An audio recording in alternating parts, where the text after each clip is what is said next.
അവസാനമായിട്ട് മെച്ചപ്പെടാൻ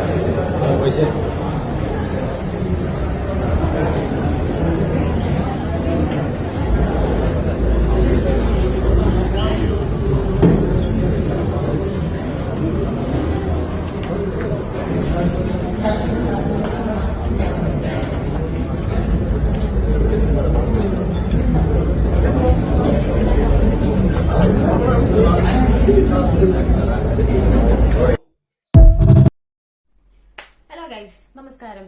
മീഡിയക്കാരുടെ ഒരു പരാക്രമം 2 ദിവസം മുമ്പ് നടന്ന ഒരു സംഭവമാണ് എനിക്ക് നിങ്ങളോട് സംസാരിക്കണം തോന്നി. റീച്ച് മുഖ്യം ബിഗില്. കാരണം എന്ന് വെച്ച് കഴിഞ്ഞാൽ ആർക്ക് എന്താ എവിടെ സംഭവിച്ചാലും ഒരു കുഴപ്പമില്ല. ഞാൻ ഇതിനു മുമ്പ് പല വീഡിയോസിലും പറഞ്ഞിട്ടുള്ളതാണ്. റൈറ്റ്. അപ്പം ഒരു മരണ വീട്ടിൽ ചെന്ന് കഴിഞ്ഞിട്ടുണ്ടെങ്കിൽ പന്തം പോലത്തെ ഒരു 5-6 മൈക്കും കൊണ്ട് അവരുടെ മൂക്കിന്റെ അവിടം വരെ മുട്ടിക്കാൻ പറ്റിയാൽ അത്രയും നല്ലത്. ശ്വാസം എടുക്കാൻ പറ്റാത്ത ഒരു അവസ്ഥയിലാണ് കാര്യങ്ങൾ കൊണ്ടുപോകുന്നത്.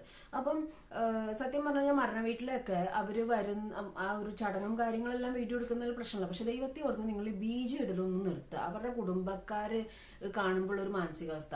അതേപോലെ കരഞ്ഞ് നെഞ്ചു പൊട്ടി കരയുമ്പോഴും ആ ഒരു ഇമോഷൻസിനെ ഒപ്പിയെടുത്തിട്ട് പേജിലോട്ട് ഇട്ട് ആ പൈസയ്ക്ക് ഫുഡ് അടിക്കാൻ നോക്കുന്ന ഒരു മാനസികാവസ്ഥ എന്താണ് ബ്രോ ഇത്? ഇപ്പൊ കഴിഞ്ഞ ദിവസം നടന്ന സംഭവം, നവാസിക്കയുടെ വൈഫ് മൂവി കാണാൻ വന്നപ്പോൾ അവർ മൂവി കാണാൻ വന്നു. നവാസിന്റെ വൈഫ് ഇതേ മൂവി കാണാൻ വന്നിരിക്കുന്ന ഡിസ്ക്രിപ്ഷൻ ഒക്കെ ഓക്കെയാ. ഇത് അവരുടെ ഭർത്താവാണ് മരിച്ചിരിക്കുന്നത്, അധികമായിട്ടില്ല മരിച്ചിട്ട്. എന്നിട്ട് ആ സ്ത്രീയുടെ അടുത്ത് പോയിട്ട് എങ്ങനെ ഉണ്ടായിരുന്നു എന്ന് ചോദിക്കാൻ ലെവലേശം ബുദ്ധിയും ബോധവും വെളിവുള്ളവര് ഇത് ചെയ്യോ? ഒന്ന് ആലോചിക്കുക. എല്ലാവരും റീച്ചിനും ഇതിനൊക്കെ വേണ്ടി തന്നെയാണ് സോഷ്യൽ മീഡിയയിൽ നിൽക്കുന്നത്. ഈ സംസാരിക്കുന്നത് ഞാനടക്കം ഈ ഒരു ടോപ്പിക് എടുത്തിട്ട് ഞാൻ സംസാരിക്കുന്നത് പലരിലോട്ട് എത്താൻ വേണ്ടിയിട്ടാണ്. പക്ഷെ നമ്മൾ എന്ത് സംസാരിക്കുന്നു, എന്ത് ചെയ്യുന്നു, എന്താണ് സൊസൈറ്റി അല്ലെങ്കിൽ എന്താണ് സോഷ്യൽ മീഡിയയിലേക്ക് ചെയ്യുന്നത് എന്നുള്ളൊരു ബോധം വേണം. മേ ബി അവരുടെ വർക്ക് പ്രഷർ ആയിരിക്കും, പക്ഷെ എന്നാൽ പോലും നമുക്കൊരു ലെവലേശം ബോധം ഉണ്ടാവില്ലേ? നിങ്ങൾ ഈ വീഡിയോയിൽ കണ്ടല്ലോ, അത് ഒന്നാമത് കരഞ്ഞ് കണ്ട് കലങ്ങിയിരിക്കുക. അവരുടെ ഭർത്താവ് മരിച്ചിരിക്കുന്നത് ആ കുടുംബമായിട്ട് വന്ന് കാണുമ്പോൾ അവരെ നെഞ്ചു പൊട്ടുന്നുണ്ടോ? മറ്റുള്ള ആൾക്കാർക്കെല്ലാം നവാസ് എന്ന് പറയുന്ന ഒരു ആക്ടർ ആണെങ്കിൽ ഇവരെ സംബന്ധിച്ചിടത്തോളം അവരുടെ ജീവന്റെ പകുതി ഭാഗമാണ്.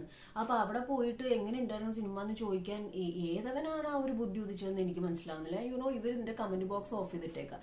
ഞാൻ ഈ വീഡിയോ കണ്ടിട്ട് കമന്റ് ഇടാൻ പോയിക്കുമ്പോൾ കമന്റ് ബോക്സ് ഓഫ് ചെയ്തിട്ടേക്കാം. കാരണം അപ്പൊ അവർക്ക് അറിയാം കാണിച്ചു ചെറ്റത്തരമാണെന്നുള്ളത്. പക്ഷെ എന്നാലും വേണ്ടില്ല.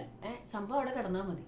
ഇതൊക്കെ ഭയങ്കര ഓവറായി. എനിക്ക് അത് വെറുതെ വിടായിരുന്നു, ആവശ്യമില്ലാത്ത ഈ ഒരു പണിക്ക് നിൽക്കണ്ടായിരുന്നു. കാരണം എന്ന് വെച്ച് കഴിഞ്ഞാൽ അവര് തമ്മിലുള്ള ഒരു ജീവിതവും കാര്യങ്ങളെല്ലാം കുറച്ച് ഇന്റർവ്യൂസിലൊക്കെ നമുക്ക് മനസ്സിലായതാണ്. ഇപ്പൊ ഇന്റർവ്യൂയിലൂടെ മനസ്സിലായാലല്ലേ ഒരു ഭാര്യയ്ക്ക് ഭർത്താവ്, ഒരു ഭർത്താവ് ഭാര്യയ്ക്ക് എന്താന്നുള്ളത് നമുക്ക് അറിയാൻ പറ്റും അല്ലേ ഏകദേശം. അപ്പൊ എന്നിട്ടും ഇങ്ങനെ പോയിട്ട് ഞാനെന്താ പറഞ്ഞ അവർ വന്നിരിക്കുന്നത് അവരുടെ കുടുംബവും കാര്യങ്ങളും കാണാൻ എത്തി എന്നുള്ള സംഭവം. പക്ഷെ അവിടെ പോയി ചോദിച്ചാൽ ആ പയ്യനോടും ചോദിച്ചോണ്ടിരിക്കും. അവനൊന്നും മിണ്ടാനില്ല. കണ്ണ് നിറഞ്ഞിട്ട് തൊണ്ട ഇടറിയിട്ട് മിണ്ടാൻ വയ്യ.